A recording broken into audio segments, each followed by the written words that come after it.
Ohio State starts its 2024 season with a 52-6 win over Akron. This is the Kings of Columbus Sunday sound off here on the podcast. I'm Bill Landis, and here's what this is. Doug Maurice and I used to do a live post game Saturday show right off the Ohio State game. Did that last year. Did pretty well. People seem to like it. We're not doing that this year because we're doing a live Kings of the North show on Saturday nights, and it just wasn't possible logistically to kind of do both. I think both would have been worse products if we tried to do both. So we're pivoting a little bit to this Sunday show that will be similar, I think, in vibes to the post game show with a little more time to digest things coming off of a Saturday game. It will be Doug and myself at times. Today, you're just getting me. I'm sorry. Um, but I will say too, for anybody who sent us messages about missing the post game show, which we appreciate it. I appreciate it reading them. We will still be talking about Ohio State on the Kings of the North channel on Saturday nights. I'd imagine most Saturday nights. We did talk about Ohio State on last night's show, on the debut show of KOTN late night. Maybe we won't discuss it in depth, from the Western Michigan or Marshall games, but certainly when Ohio State plays a big game or does anything of note, we will be talking about them on Kings of the North. So you'll still get some of that instant reaction or quasi instant reaction, depending on what time of day Ohio State kicks off. So you'll still hear us talking about the Buckeyes, I think, quite a bit on Saturdays, obviously throughout the week on Kings of the North and here on Kings of Columbus. But weekends will look a little different in terms of the coverage we're providing. Still get snap judgments on Saturdays from Austin and Burn. You still get the notebook from Austin on Saturdays, which was awesome this week. I implore you to go check that out in the podcast YouTube feed if you haven't done that already. I think it's a really cool piece of content that no one else on the Ohio State beat does. I always enjoy watching it. I hope you guys do too. And then we'll have this on Sundays. This week it's at noon. We might move it around. We still have some discussions to have about when exactly this will run regularly. My schedule and Doug's schedule might impact that as well. But I think you can reliably you will reliably see us on Sundays talking about Ohio State in similar fashion to what we used to do on Saturdays in the post-game show. It's just happening a day later, and I hope that's okay. I understand it's a lot of transition here. Not everybody loves it. I get it. This is sort of what we're doing, and we're excited to talk about Ohio State, regardless of what day of the week it is. So what we want this show to be is fueled by our tech subscribers. We did that during the post-game shows. This will be very similar. I know during the games or after games on Saturdays, I will put out a call, or Doug will put out a call for your comments and thoughts and questions, complaints, whatever you got coming off of Ohio State's game. I think the good thing about doing it on Sunday is it doesn't necessarily have to be that sort of raw, immediate reaction. It can be. I definitely took some to talk about in the show that are that.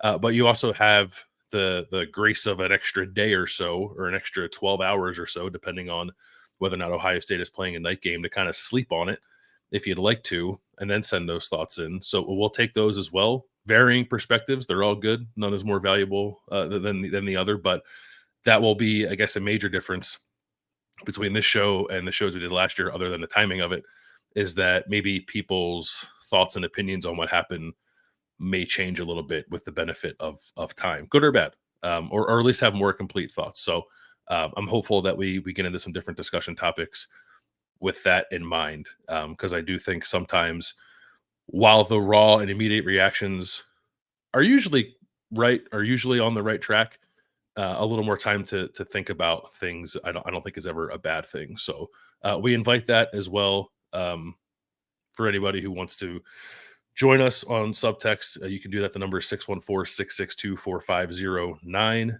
We send stuff throughout the game, throughout the week, and then this is how you become a part of the shows that we do here on the podcast feed as well. So thanks for everybody who's done that already, and thank you in advance, I guess, to anybody who decides to sign up for that. Okay, let's dive into those thoughts and comments and questions and complaints. And you'll be surprised to hear, you're not surprised to hear, a lot of them are about the offensive line play, which is where I would start too. If someone said, hey, send in your initial thoughts on the Ohio State game, what's on your mind? I would immediately go to the offensive line. So let me read through a couple of them here, and then we'll talk about it. Clayton says, hopefully Donovan Jackson can get back, but I have some real concerns about the offensive line again. Can't believe it's year 3 of not being able to get consistent push against overmatched opponents. Heather, what were the offensive line problems? How much did they miss Donovan? Did you think they got better as the game went on? How do you feel about the run game now? And then the Fong, loyal texter. If you struggle to recruit and you struggle to get your team ready for games, people may start wondering exactly why you were collecting a check at all. Things obviously came together, but the offensive line didn't look how they should have looked against Akron. Uh, I agree. I don't think it did either. I guess I'll address the Donovan Jackson piece of it first. One, Ryan Day said post game that Donovan Jackson should have a full week of practice, that he is expected to play next Saturday night against Western Michigan, that if he doesn't play, he, quote, had some kind of setback. Sounded like Donovan wanted to play this week. He was definitely in and out of practice throughout camp, so it wasn't terribly surprising to see that he didn't play, but he was also dressed more often than not. Like, we didn't see every practice, but even when we were there for interviews, we saw Donovan coming off of the practice field in his full pads. We talked to him on offensive line day. So it seems to me like a little bit more of like a touch and go kind of thing where they just decided to be cautious and hold him out, which I don't have much of a problem with. I don't think you need to risk anything playing Donovan Jackson against Akron, or frankly in any of these first 3 games that might hinder him long term. So I'm good with sitting him in this game, and hopefully he can play next week. And I think that will help some, right? There's a couple of things at play here. One, I think offensive line and tackling on defense are probably the 2 areas where the week oneness of things really show up in college football. Does not impact every team. You can look around the country. There were plenty of teams that were kind of rocking and rolling in week 1. Sometimes you really hit the ground running, and sometimes you got to work through some stuff. And Ohio State was clearly in the latter category there. Um, with Donovan Jackson out, you ended up with an offensive line of Josh Simmons at left tackle, Austin Saravelt at left guard, Seth McLaughlin at center, Tegra Shabola at right guard, and Josh Fryer at right tackle. None of those guys had played a game before next to the guy that he was starting with. And I do think that continuity matters. So one of the reasons I was pretty excited about the offensive line this year was that Donovan Jackson was going to get to play next to a returning left tackle, I believe, for the first time in his career. He was going to have a new center next to him, the 3rd center in 3 years, but at least that center was experienced in Seth McLaughlin. So you pull Donovan Jackson out of that, and then all of a sudden you have an offensive line that is pretty green in terms of your guards. Tegra Shabola and Austin Saravelt making their first starts. Austin Saravelt playing his first action ever. He did not play at all last year as a true freshman. And then you just have a group of 5 that had not taken a game snap together yet. And yes, you can do things in practice, and that group presumably had played together somewhat in practice leading up to the game. But it's different once you get into it and you don't know what the defense is going to throw at you. The defense is stunting and moving late and throwing some different fronts at you. Like there is an adjustment period that I think you should probably allow for every offensive line who's in that position. So that's part of it. I do think putting Donovan Jackson back into the starting lineup, letting them gain some momentum over these couple of weeks will clean some of this stuff up. But it's hard to forgive, I think, much of what we saw in the first half against Akron because it felt so familiar. Like it was stuff from last year. It especially in the run game. Pass protection, I think, was largely fine. Will Howard got pressured 3 times. He wasn't sacked. And even in terms of like, allowing anything in the backfield, like Ohio State did not give up a tackle for loss in this game and no sacks. So that's good for the offensive line. I think the running backs and Will Howard had a hand in that with either running through tackles or avoiding pressure, obviously, but no tackles for loss and no sacks is pretty good, no matter which way you spin it. It was the first half and the inability to just like kind of get on target with stuff that I thought was really holding Ohio State back. I didn't think it was them getting out physicaled by Akron. Akron has a good defensive front, I think, for a MAC team, and a good defense for the MAC, and will have a good defense in the MAC this year. It shouldn't matter against Ohio State. Obviously, Ohio State should be able to do what it wants against Akron, especially running the football, especially coming off of an offseason where all of the talk was about how much they want to run the ball, how improved the offensive line has been in camp, how sort of like the offense's mentality was shifting a little bit to being more of a run oriented team. Still going to throw the ball a lot, obviously, with the receivers. And we're going to talk about Jeremiah Smith, don't worry. And we'll talk about Will Howard as well. But it seemed like Ohio State was gearing up coming into the season saying, watch how we run the ball this year. And then we watched how they ran the ball against Akron, and it wasn't that impressive. So I do think it got better in the second half. I think that is a byproduct of the guys, the five who started, figuring stuff out, probably making a halftime adjustment or two. But it was also emblematic of issues we saw last year, which I think is the most concerning thing from the game. How concerning is it? I don't know that I'm sounding off like major alarm bells. And we had Alex send in a text where he said, slightly disappointed in the offensive line, nowhere near panic, but not the dominance I expected to see. That's kind of where I am. It's hard for me to panic when we had a different starting offensive line than we expected to see coming into the season, right? So you take a 3-year starter out of that group, it's probably not going to look the way you wanted it to. I still think it definitely could have looked better.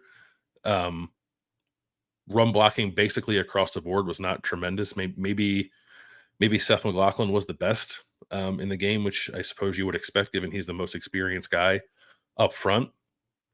But it just didn't look as clean and as dominant, um, and as like targeted is the word that Ryan uses a lot, talking about the run game.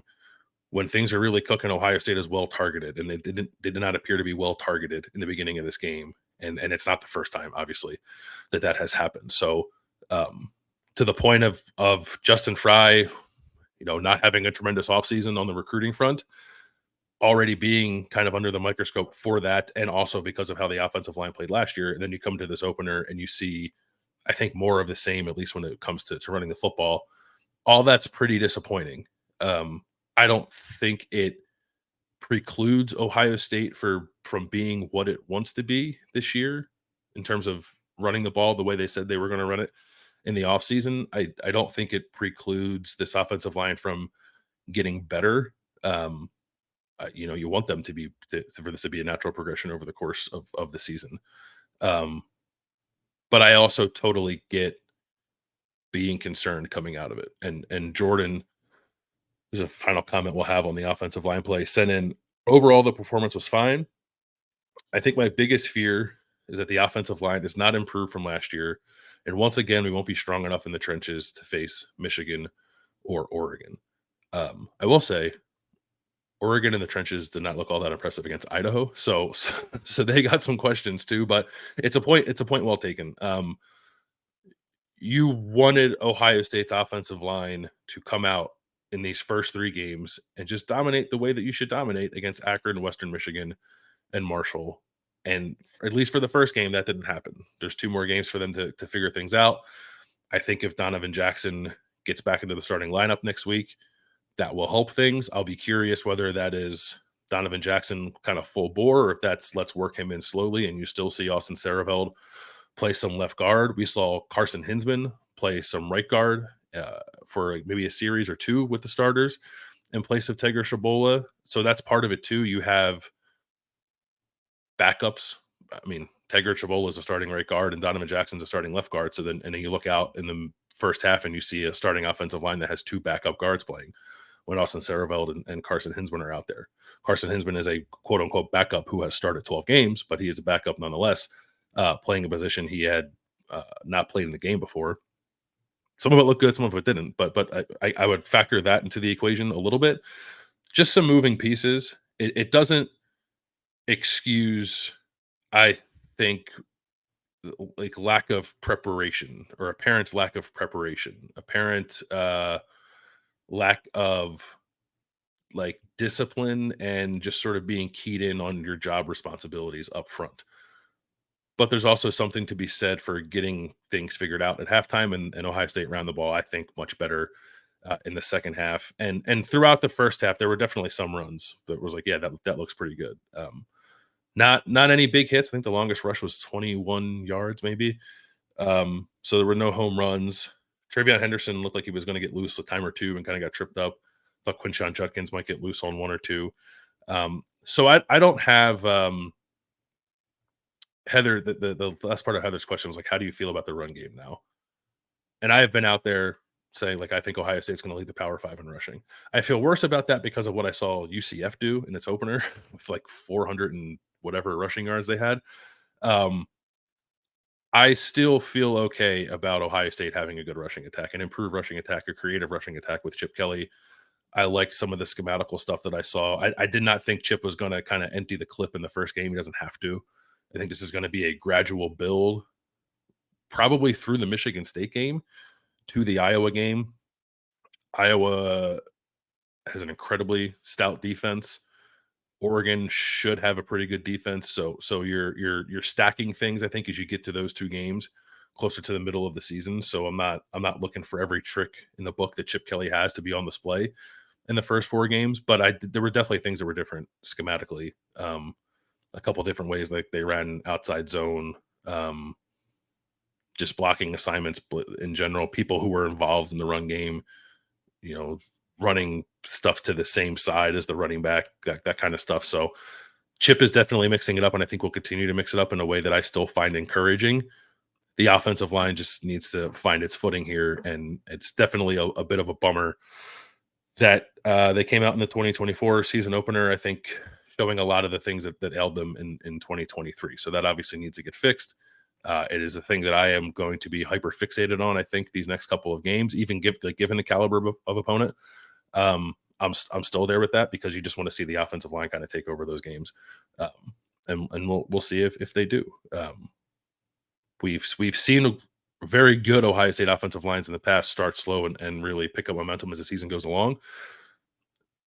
This group could certainly do that, but I also get not wanting to give Justin Fry that benefit of the doubt given past results. So we'll kind of see what happens there, I guess. All right, we'll move off of offensive line. Let's talk about maybe some things that are a little more fun to talk about. We'll start with Jeremiah Smith. I sent a text after the game. I said, sound off with your thoughts, comments, opinions, questions, or whatever you have off of Ohio State season opener. And one of the first ones we got was from Ben, who simply said, Jeremiah Smith, Jeremiah Smith, Jeremiah Smith, which, I think kind of gets to the heart of the matter. For all of the off-season expectations that were thrown upon this kid, he delivered in his debut in Ohio Stadium. He had that first drive where he had the drop. He had the play where they called him. I guess he was not set. I don't know if you guys took notice of this, but I certainly did. He did not get set because they had him lined up as an end man on the line as a tight end with his hand on the ground, and they were trying to run the ball on that play.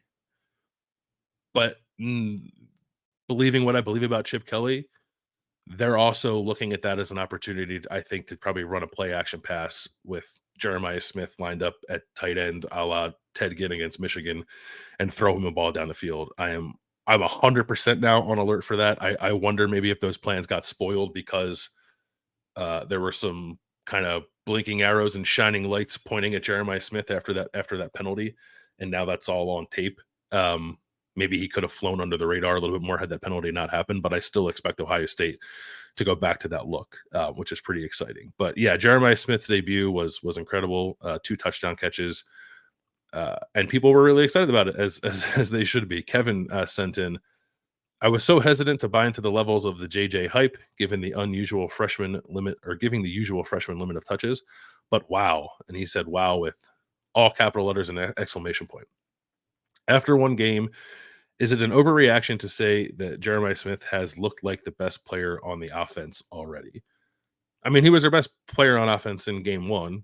I'm sure there's going to be games where Emeka Egbuka looks like the best guy. I guess I would say if there was any doubt about like, okay, we get this guy's good, but he's a freshman, it's going to take some time. They're going to work him in slowly to the offense. No, that's clearly not the case.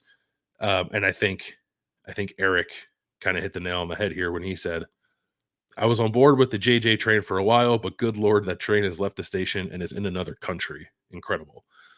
Yeah. It's a rocket ship. It's not a train. The one thing that I took notice of, and I guess it's maybe a bonus I have now. I don't go to the Ohio State games. I watch them on TV because I'm also watching a bunch of stuff for Kings of the North. So I was watching Penn State, West Virginia at noon.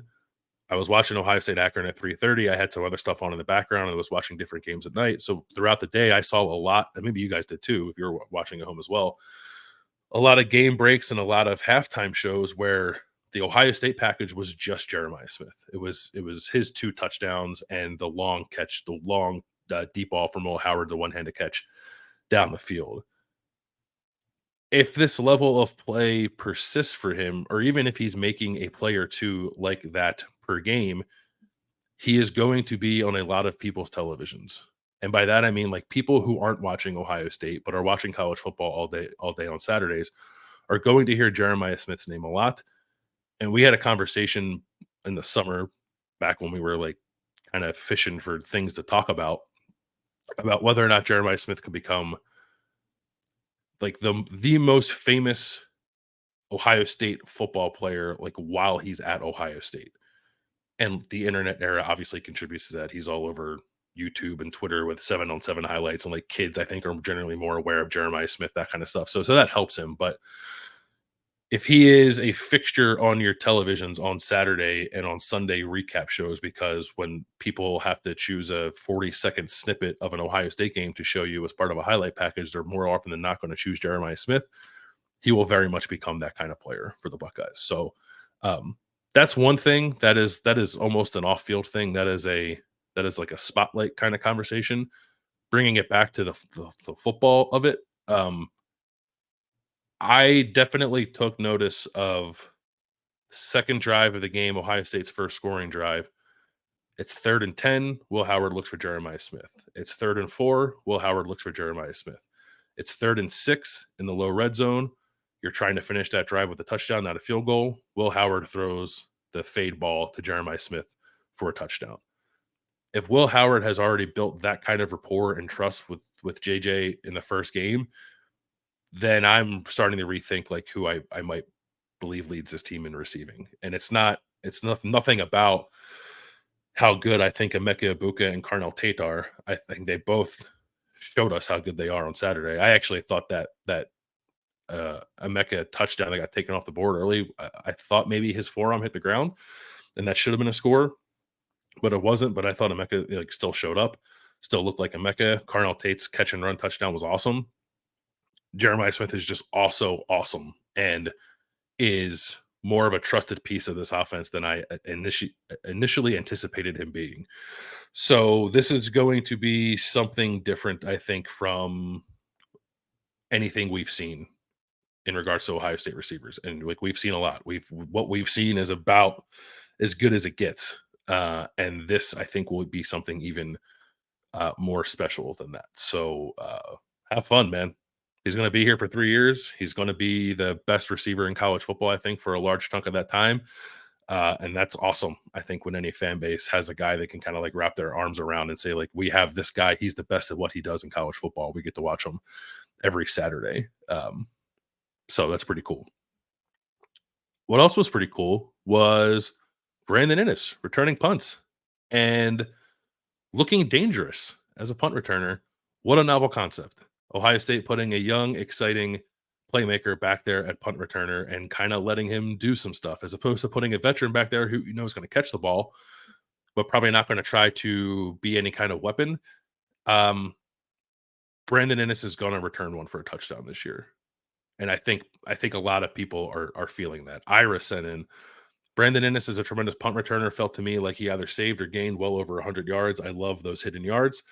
And then Brian said, I love, all capital letters, Inniss returning punts. Brings a toughness and tenacity to that position that we've been lacking. I totally agree. And I don't know if this is a byproduct of Ryan Day being more involved in special teams now and bringing like an offensive mentality to that area of the game that I think Ohio State has been lacking. Whatever it is, I'm glad it's happening. I'm glad that Brandon Inniss is getting this opportunity. I was a little worried that he wouldn't. I think he might, or not might, I think he will have a role in the offense as well, but we'll see him a decent amount. But with so much talent with Emeka Ibuka and JJ and Carnell Tate, It's still going to be somewhat hard for that fourth, fifth guy to get on the field with any kind of regularity. So those opportunities will be somewhat limited. So make sure you're getting the ball in Brandon Innis's hands on special teams. I wouldn't mind seeing him return kicks as well. I do think returning punts and returning kicks asks different things of players. So I get why you want Brandon Innis doing punts and maybe not necessarily kicks, but he does strike me as someone who can do both. So if they wanted to do that, I'd be okay with it. But definitely as a punt returner, I thought he looked great. I really thought he was close to breaking one in this game. And I know that Ryan Day on his radio show last week sort of put it out there that they were going to uh, return one and break that streak or drought, I guess it is, of not having a punt return for a touchdown since 2014 and not having a kickoff return for a touchdown since 2010. I don't know about the kickoff return. It's a little bit different now with the rules on kickoff return, but I think they're going to return a punt this year. I think that drought will end this year and it will end because of Brandon Innis. I thought he looked awesome. A couple other things people were psyched about. Mike said, I forgot how good Lathan Ransom is when he's healthy. I think a lot of us did, or a lot of us just kind of put that to the side of our minds as we talked about Caleb Downs this offseason. I thought Caleb Downs had a fine debut. He did miss a tackle or two. But he got in for that. I guess it was like a half a sack or whatever that was on that one play, which was good to see. Caleb will make a lot of plays for this defense. I'm not worried about him because he missed a tackle or two in the season opener. As I said, tackling is often something that's lagging behind for a lot of teams because teams don't tackle that much in camp and teams don't tackle that much in practice. So this is really ratcheting up that area of the game. And sometimes guys miss tackles. I think it's okay. But I thought Latham was really good. He led the team in tackles, got in the backfield a couple times for tackles for loss. And just reminded us, like what Mike said, reminded us what he looks like when he's healthy, which is I think pretty impactful player, a playmaker on this defense, a really important guy on the back end too, in terms of getting people lined up and understanding the defense now in his third year playing in it. And so much is on the plate of that position too. So great to see Lathan healthy. Great to see him have a good opener, and more to come too, as long as he stays healthy. Uh, Curtis, my favorite play of the game was Travion Henderson's block. Me too. That was we're doing on Kings of the North. We're going to have because we're going to celebrate the things that Northern football tends to celebrate perhaps a little bit more than Southern football. So we're going to have punt of the week and block of the week. And I think Travion might be my pick for block of the week. There was another pretty cool one by a freshman at Rutgers on Thursday night on a interception return that's in the running too. But man, Travion really stuck that dude. Like, just got like great leverage up under him, just punched him in the chest and knocked him right down on his butt. And I missed it as I was watching the game, but I caught it out as I was rewatching a little bit of stuff on Saturday night. You could hear Travion scream, like he flexes and he screams, and it was all caught on CBS's mics. And he was really fired up for that block as he should be. I think Travion, at times has been a little underrated as a pass blocker. He's a smaller guy for a running back, so I think it's difficult for him. But that was an excellent play. I actually can't remember exactly what play it was. I think it was maybe a completion to Carnell Tate. It was just really cool to see. Sorry, I'm going through my files here because I had the video queued up. So it was in the second quarter, third down play to Cardinal Tate with 6 minutes left in the game. So go back and watch that if you want to see, one, an awesome block. I know they highlighted it on CBS, but two, like, listen for Travion's reaction to it because it was really cool. All right, let's go back to the defense. A couple more things to hit before we wrap up here. A few folks chiming in on CJ Hicks. Greg says, all I'm saying is I'm no longer worried about CJ Hicks playing time moving forward. He's constantly lost out there. Arvell Reese looks far more competent. And then West kind of piggybacked off that and said, less Hicks and more Reese. It's not even close. I'm with you. I did not think CJ Hicks started at will linebacker. Sonny Styles started at Mike linebacker with Cody Simon out of the lineup. Cody Simon also should not be out that long. I think maybe was a kind of a quasi game time decision, but they opted not to dress him at all. And he obviously didn't see any action against Akron. I did not think CJ Hicks looked particularly comfortable. I've thought that in the very small sample sizes we've seen of him at linebacker in the past, but when you have a guy who's that gifted athletically, I know I certainly was open to the possibility that get him on the field, let him play, let him get his feet under him, and a different level of play will come out. And that could very well still be the case. But there was a lot of conversation, by us. We're definitely part of that about CJ Hicks finally rising to the level of a starter, what that might look like, expressing some frustration that he had not done that yet to this point as he goes into his third year. Regardless of his, I guess, linebacker acumen, I think he probably should have played more prior to this, um, to get a better feel for that, and maybe to have more realistic conversations about him. That's a conversation about playing more depth, which I thought Ohio State did a better job of generally in this game. But it definitely could have been a better start for CJ Hicks. I don't encourage people necessarily kind of like be a slave to Pro Football Focus and its grades and stuff like that, but it's hard not to notice CJ Hicks grading out so poorly compared to the rest of the defense. Um, just doesn't look terribly comfortable in space. He's great as a blitzer. The one play where they sent him kind of through the middle of the offensive line, he basically ran over a running back trying to block him and then sacked the quarterback. Like we know he can do that. I think that probably should be his role, um, which is a specialized passing down kind of role where you're just letting him pin his ears back and go after the quarterback and not asking him to do a whole lot. And I think in that way he can make an impact for Ohio State's defense. But if I'm moving forward now, trying to figure out who should play the majority of linebacker snaps, it's obviously Cody Simon when he gets healthy and back, and it's Sonny Styles at will linebacker.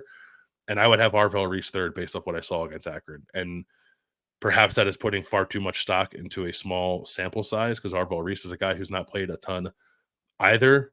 But I thought Arvell Reese looked comfortable and fast and violent, and just like a guy who you have to worry about if he's out there playing linebacker. And I didn't feel that way about CJ Hicks. In fact, I kind of felt like Akron was targeting CJ Hicks because they saw some vulnerabilities there. So CJ is going to continue to play, and with that, maybe he will in fact get his feet under him and perform better.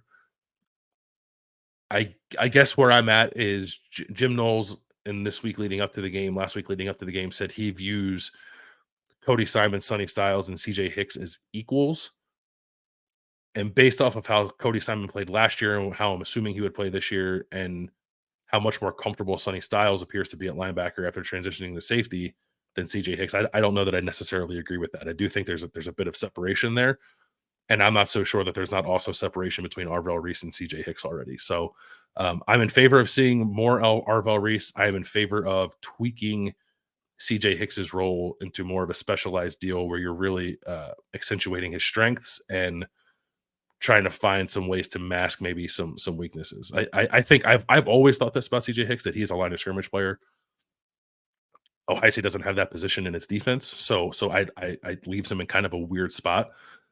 But I thought we saw enough kind of creativity and difference of personnel in some passing situations against Akron. There was a 3-down look with 2 backers and 6 defensive backs. There was a rushman package that had like Mitchell Melton and Kenyatta Jackson on the outside. You can involve CJ Hicks in those kind of looks in a way that I think allows him to be pretty disruptive while not maybe leaving him out there in some more standard down type of situations where maybe he might be a little more susceptible to getting pulled out of position and perhaps leaving you vulnerable somewhere. So I'll be curious to see how that plays out moving forward because I agree with the at least the initial kind of first blush reaction to CJ Hicks starting at will linebacker. I thought left a little something to be desired. So let's end. I mean, we're going to end, but there were some more sort of overall thoughts that I'll read a few off, and then maybe we'll end with some Will Howard talk. Uh, Pat said, I thought overall it was a solid performance. They have some stuff to clean up. However, the offense showed balance, running well at times, and the passing game was very solid outside of a few drops. I thought the defense was aggressive and looking to make plays. Overall, I'd give it a 7 out of 10 as an opener. I think 7's fair. I'd probably be around a 7 too. I thought the defense was pretty good. I know like Akron held the ball a little bit. Joe Moorhead had a few ball plays that helped extend drives, was doing stuff with 2 quarterbacks, but it's not like Akron was moving up and down the field in Ohio State. Akron scored 6 points I thought Ohio State was pretty disruptive in the backfield. I think they had 5 sacks, 3 takeaways, and 10 tackles for loss. That's not bad. I think you'll take that. So I thought the defense was good, and I thought the offense had some bright spots and definitely found its footing in the second half. So I think a 7 out of 10 is fair. Austin says, I actually really liked what I saw from the team today. First half very much felt like the first half of the first game where you're working out some anxiety. Once the rhythm got going, it went as I expected. Decent blocking and movement off the ball, great pass protection. Will Howard really impressed me. Jeremiah Smith is as advertised.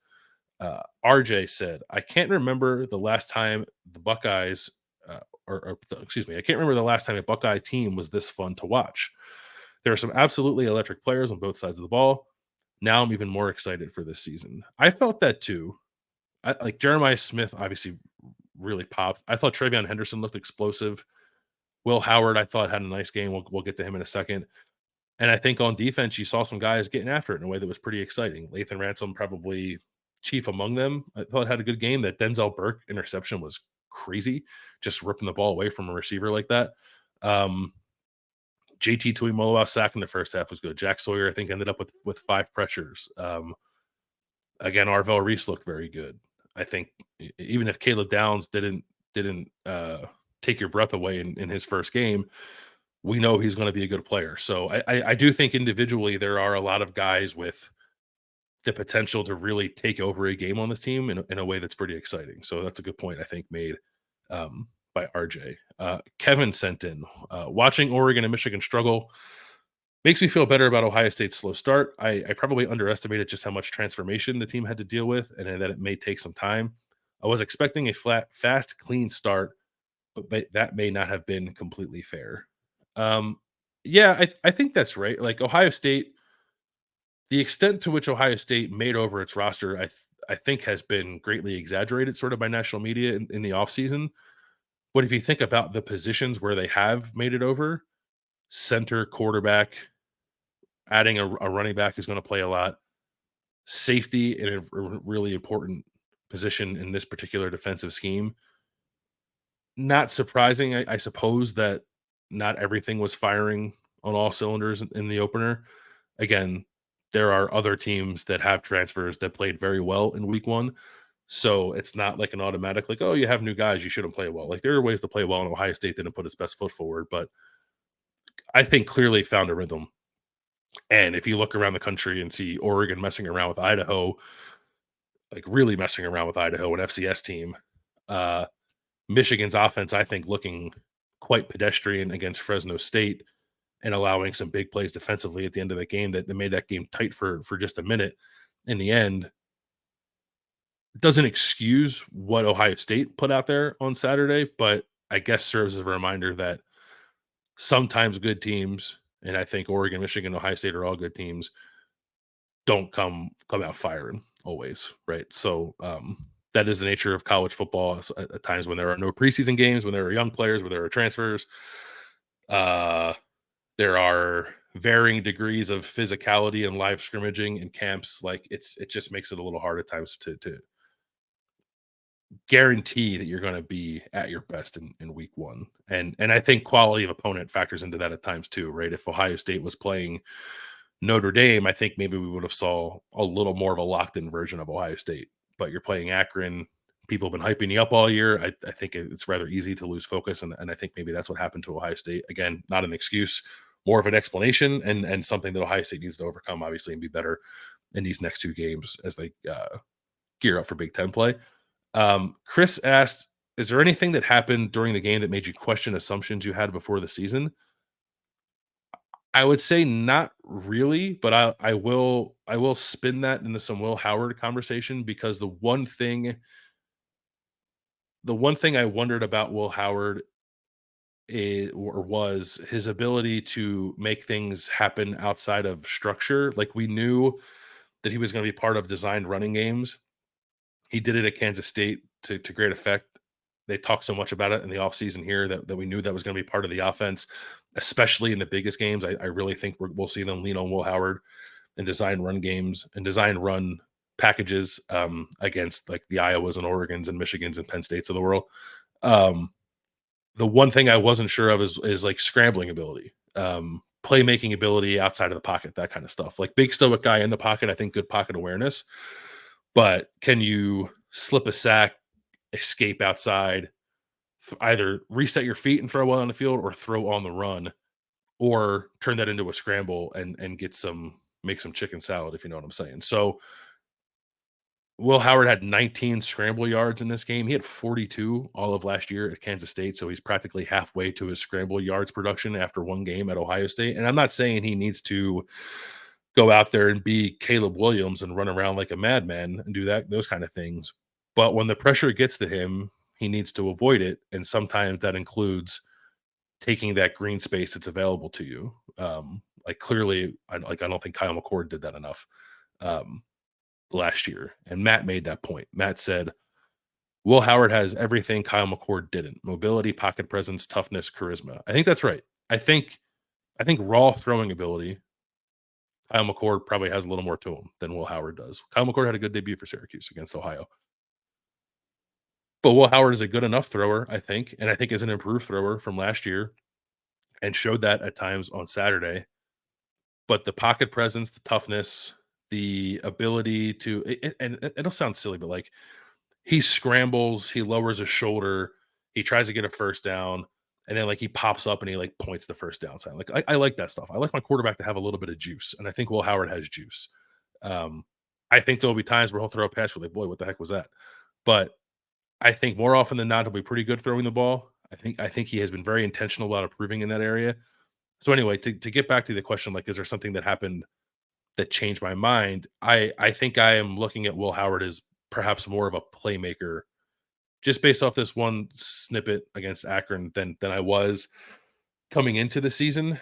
Because I don't even like design quarterback runs. Like yes, you are making plays, but I think you guys know what I'm talking about. It's when stuff breaks down, can you make something out of it? And when Will Howard slips a sack, escapes to his right, plants his feet, and fires one to Jeremiah Smith on 3rd and 10 to get a conversion, I write that down. Right, that's when you bank, to keep in mind for the rest of the year. When Will Howard gets outside of the pocket, and again, like I said, gets loose in the field, runs by some people, and then lowers his shoulder at the end of the run as a big 6'5", 235-pound kind of guy using his size to his advantage.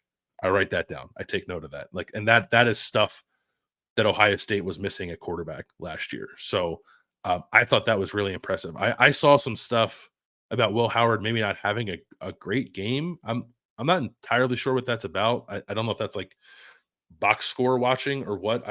I thought if you actually watched every snap and every throw that it was a pretty solid debut. Like he didn't throw for 400 yards, but I thought he was pretty good. Paul agreed, and most people who sent in text about Will Howard did agree. I think most of what I saw that was casting anything in a negative light was maybe mostly on Twitter. I think by and large people were fairly pleased with Will Howard's debut, and Paul wrote in and he said, really impressed with Will Howard and his quick decision making. My word for Will Howard while watching was refreshing. It felt refreshing watching him put things together, especially with his scrambling to pick up yardage. I think that's it. I think it's just like finding answers. Like CJ Stroud could find answers with his arm practically anytime he wanted to.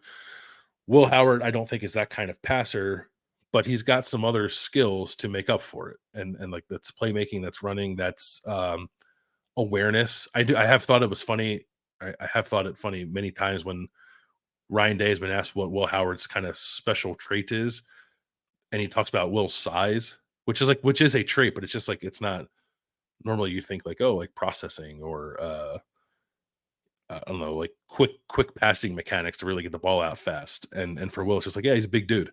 But it matters. Like I think he can see the rush, he can feel the rush, he can anticipate it better because he's 6'5". And then obviously when you're 6'5" and 230 pounds, you can shed some guys too who are trying to bring it down to the backfield. So I thought all that was good in the first game. He will be tested far more, obviously, in games to come. But I thought that was a pretty solid debut for Will Howard. I thought a pretty solid game one for Ohio State's defense, and obviously like a less than solid debut for the rushing attack, but it was at least good to see the rushing attack kind of figure some stuff out in the second half of the game. So that'll do it for the Sunday sound off on the Kings of Columbus. I appreciate you hanging out with me and just me for 45 minutes. I hope it wasn't too much of a bore. I appreciate everybody sending in all their comments and thoughts and questions off of the Akron game. As I said, in the future, this will be a mix of me by myself at times, Doug and myself together, maybe Doug by himself a time or two, but really we're never by ourselves because we have our tech subscribers sending in all of their really well thought out comments and questions from the game. Again, 614-662-4509. That's how you can jump on board there. If you sign up there, you get a 2-week free trial to see whether or not it's for you. And then if you don't think it is, it's really easy to opt out. You just text stop. And that's that. But we would appreciate anybody who tries to join or try it out for themselves and see if they like it. We appreciate everyone who's been a part of us with that from the jump, and everyone who sent in their questions and comments and thoughts off of Ohio State's 52-6 season opening win against Akron. Plenty coming this week on the podcast feed, Podcast Daily, Snap Judgments, all that good stuff. And of course, Kings in the North will be live on Monday at noon, recapping much of or everything that happened in the North, stuff we didn't quite hit on during the Saturday show. But we will talk about every team, including Ohio State, on Monday. That is our promise when we do our Monday recap shows, that if you are a team in the North, and we consider 28 teams in the power conferences to be of the North, we will be talking about you on a Monday, provided that you played a game that previous Saturday. So that's what we will do this Monday on Kings of the North. And we'll have Kings of Columbus coming up on Wednesday. I think Doug wants to do a Julian Sayin show. He wants to do a 2025 thing. He's done that in the past at Buckeye Talk, and I've done it in the past too at previous stops, where you kind of pick a time during the season when maybe the game upcoming is not all that exciting to talk a little bit about the future. So we have a window here where it's Western Michigan a week off, and then Marshall, where I think we'll want to do that. And I think maybe we're gonna do it this week as a hook with Michigan playing Texas, and the idea that the 2025 season opener for Ohio State is against Texas, and then it'll more than likely be Julian Sayin against Arch Manning. And boy, won't that be a sight to behold, and quite the show, I think, for college football and people across the country who are interested in that. So I think that's what we'll do in Kings of Columbus this week. If not, that'll, I think, almost definitely be coming over the next 2 or 3 weeks. And again, like I said, everything you expect on the podcast feed all week. So thanks again for joining us here on the Sunday Sound Off Kings of Columbus version following Ohio State season opening win against Akron. I'm Bill Landis. Catch you later.